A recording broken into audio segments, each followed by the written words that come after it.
Hello family, Dr. Ross here. Welcome back to the channel. You know what we thought would be fun? Chickens. Well, we're going to need a chicken coop then. And not just any chicken coop, it's going to have to be pretty legit.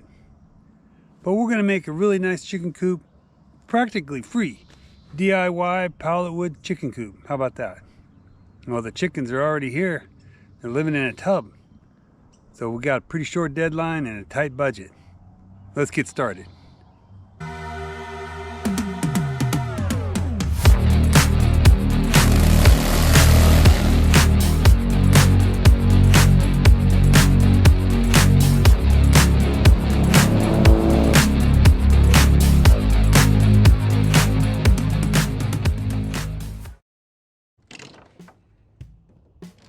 Well, I'm determined to do this project with as much reclaimed materials as I can. Pallet wood, old reclaimed cedar fencing that was going to be thrown away, and the tin roof came off of that barn in the background. I got really lucky with these long pallets. There's some good lumber in this. You want to go out and scavenge for your pallets. Go to the industrial area and drive around. Check with your local farm and ranch store, your big box store, and your home improvement store.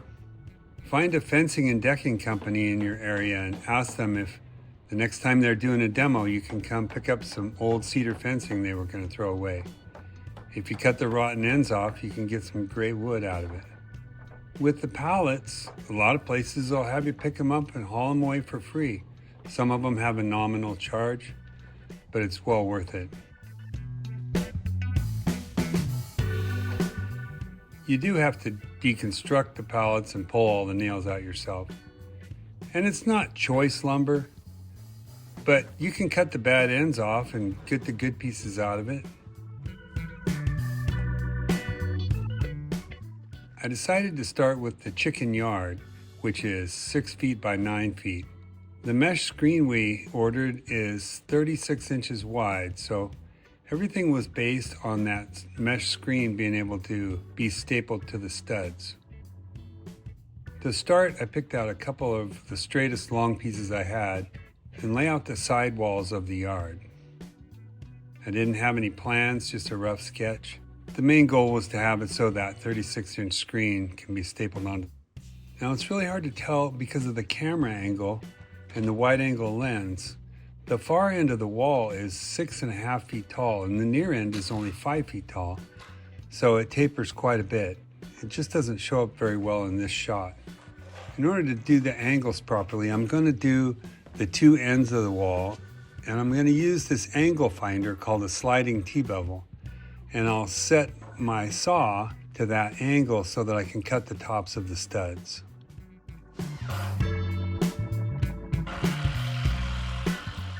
Once I have the long end and the short end studs and the top and bottom laid out, then I can figure out how tall each of the studs in the middle go.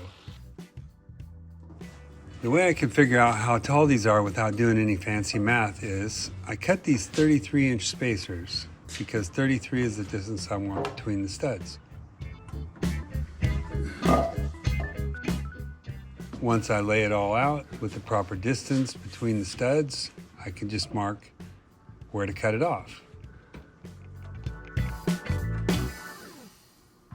Now, every time I cut a piece, I cut two of them. So basically, if I cut it correctly, I've cut both walls out at the same time. However, if I make a mistake, I've made a mistake twice. Here I'm measuring to make sure that all the sections are 33 inches inside, so they'd be 36 inches from outside to outside. I'm using 3-inch construction screws. Put 2 in the top and 2 in the bottom of each stud. These spacers that I cut, I'm going to end up adding those to the bottom of the wall. They're going to help deter predators that would try to dig under. And later we're going to add some more screen mesh to these for the outside of the coop to deter digging. Now this is the east facing wall that I'm building, and I'm going to put my man door in that end section. So I've decided to go ahead and put the header in for my door now.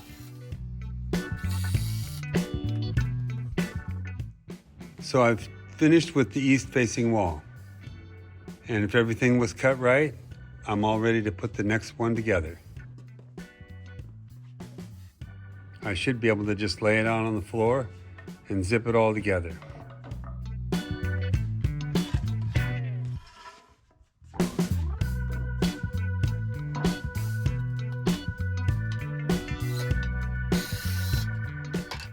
Now this is the north facing wall. It's the short end of the chicken yard. It's 5 feet tall and it's just under 6 feet wide, an inch and a half short, so that the two 36-inch screen panels will overlap on the center stud. Again, I'm going to use the spacers that I made for reinforcement at the bottom of the wall. All right, here the guys are stapling the mesh onto the yard walls. And they're gonna let the screen hang off the bottom about 6 inches.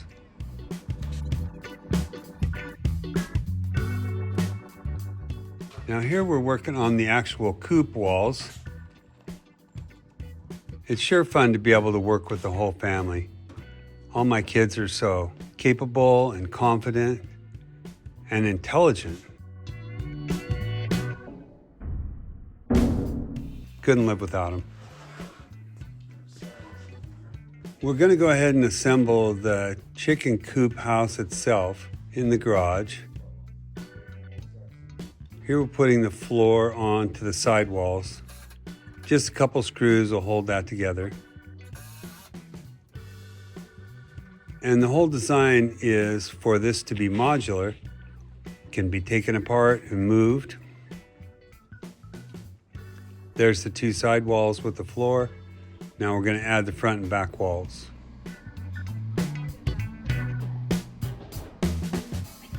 My grandsons are a big help too. Here Brody's practicing taking over the YouTube channel. He figures he's going to be Dr. Ross in the future. Or maybe he's just mocking me.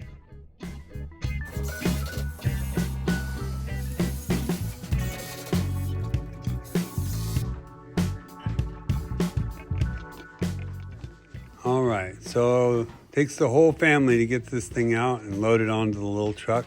We're going to take it down and set it up in position to finish construction. You all right? Oh yeah, your shoes on anyway.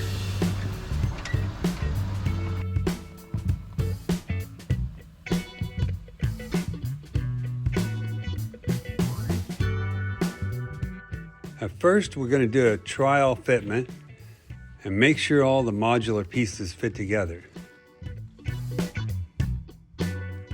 It transports and bolts together easily, so we can always move it. Just 3 or 4 screws in each corner. Now I had to bring in some dirt and level up the area.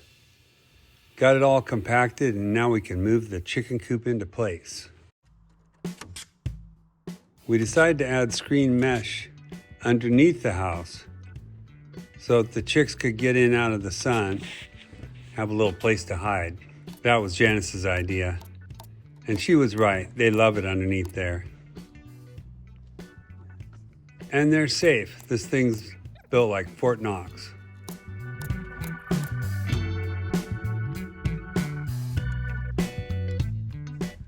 Stand it up here and get it into position.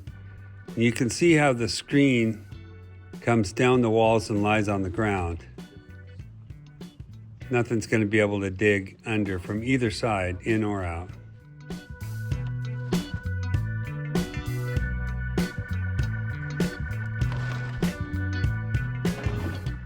Just a few screws hold the yard to the coop itself.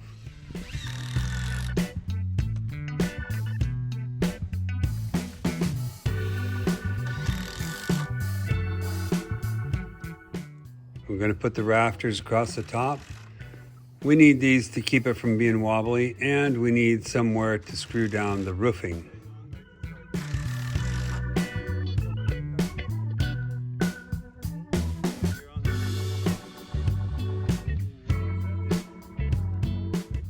We're having a little discussion here about how high to make the perch.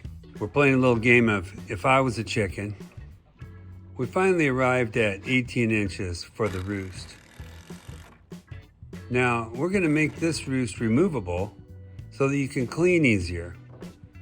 So it's in there and you'll be able to just take it out. When we got some of the reclaimed cedar fencing, the guys that were building the replacement fence had these little short pieces that they were cutting off the ends. So it does look like brand new cedar, but it was all their little end cut scraps they were going to throw away.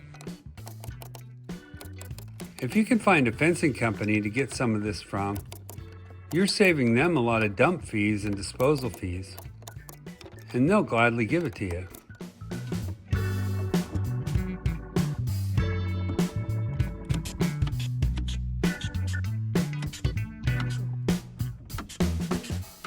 After we cut off the bad ends or use the scraps, there's not a lot of really long pieces, but that's okay because we want to stagger the seams anyway, and it looks nicer. And it's going to be a little bit more weather tight that way. We'll cut a hole later for the door. Now I'm going to start working on the nesting boxes. For this, I did go buy some brand new 2x2 fur, and I'm going to pre-drill every screw hole so that it doesn't split it.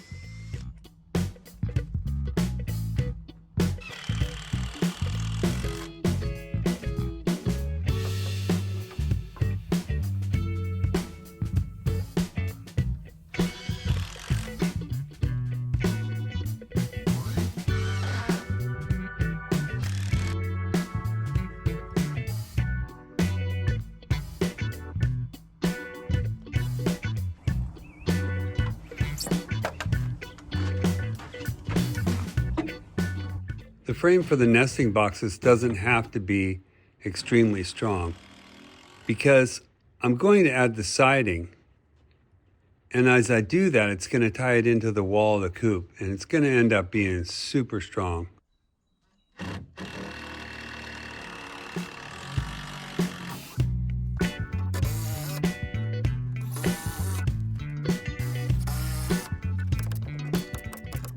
I'm using the reclaimed cedar fencing scraps, and I'm tying the nesting boxes right into the construction of the wall.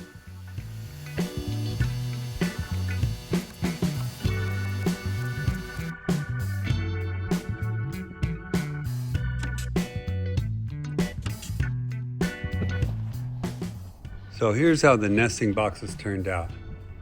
Pretty sweet, and it's a very sturdy assembly.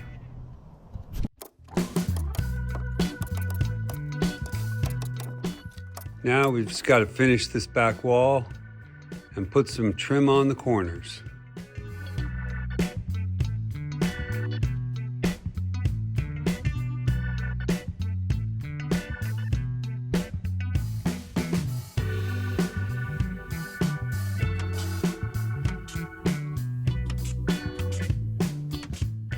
Now we're going to get the reclaimed tin for the roof, cut them to length, and go ahead and screw them onto the roof.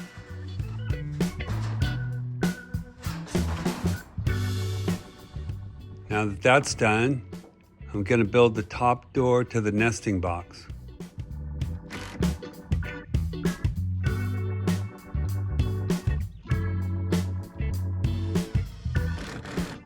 Again, just some brand new 2x2 for a frame. I pre-drilled all the screw holes, and once I cover this with the cedar fencing, it's going to get really sturdy.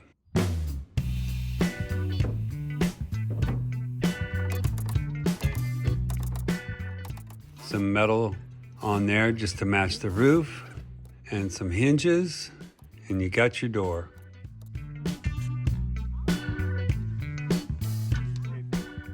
My grandsons are such a big help. That's Waylon double checking my measurements on the door. And that's Brody. He's making sure the chickens are happy.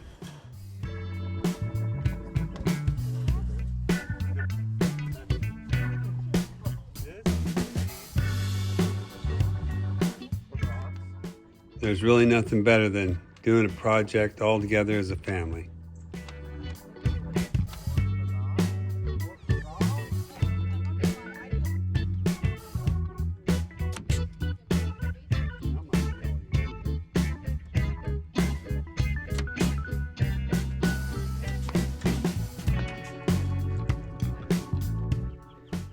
Those kids love the chickens. All right, well now we're down to the finishing touches. Put the nesting material in, some hinges and latches for the doors. Gray and Colton are installing the automatic door from the coop to the yard.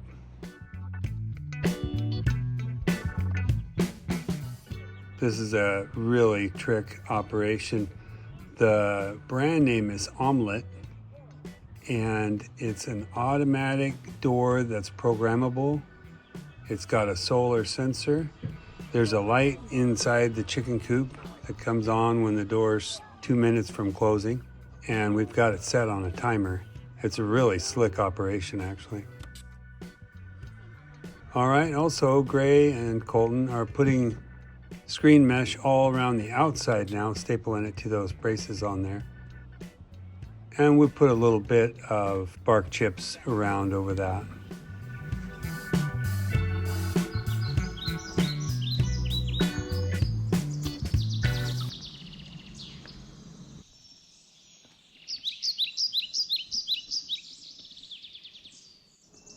Thanks for hanging out with me. Sure appreciate it. Hit like and subscribe. Leave a comment. Tell us about your build. Share this with others so everybody can join in the fun. Thanks again for watching. We'll see you in the next video.